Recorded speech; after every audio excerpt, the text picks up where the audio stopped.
This book contains the greatest secrets of Earth's rich history and the solutions to our most challenging puzzles. Your historians misinterpreted the ancient texts, attempting to unravel the truth, but it was here all along. The pieces were simply misplaced. I can tell that you want answers, that you are hungry for knowledge, but I cannot tell whether you will be able to handle it. Regardless, I will continue, for it is something humanity must know. You have been kept in the dark for too long.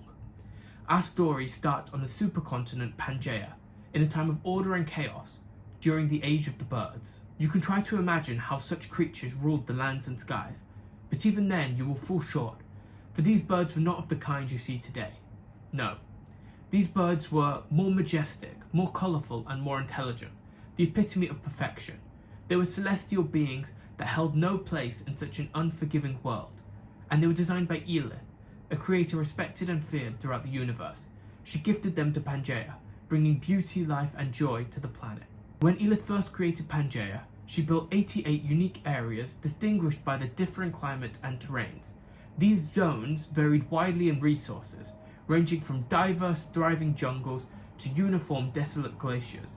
Every habitat imaginable could be found, and no creature was without home. But such splendor was not sufficient. Elith thirsted for one final creation to showcase her prowess. One fateful day, Elith sent a storm raining down from the heavens. It fell over a forested zone in the center of Pangaea that would come to be known as Zona Mesmerosa, and interspersed with the perfectly rounded teardrops were a handful of seeds, so discreet that not the sharpest eye could discern them.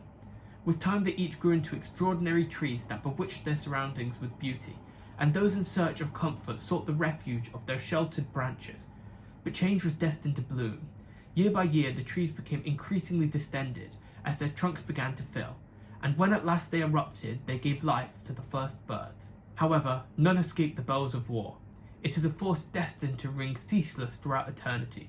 Instead of living in harmony, the birds were not content to share in Elith's world. They fought and hunted one another, needlessly spilling blood over the fresh lands.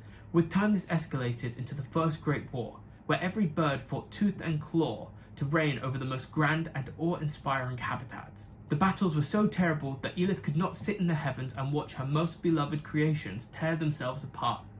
Lighting up the sky, she spoke down to them one day. She told them that she would render the lands uninhabitable if the birds could not find a way to make peace.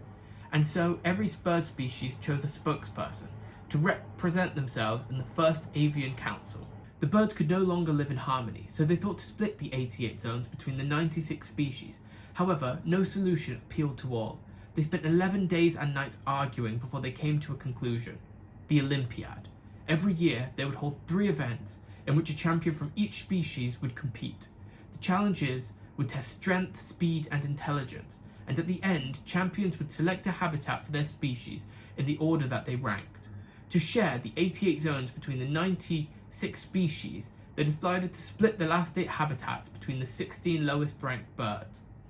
And that's all you need to know, for this is just the beginning of an epic tale, a tale that will have you laughing, trembling, and weeping as you muster the courage to keep flipping the pages, daring to learn and seek solace in the beautiful world that is Pangaea.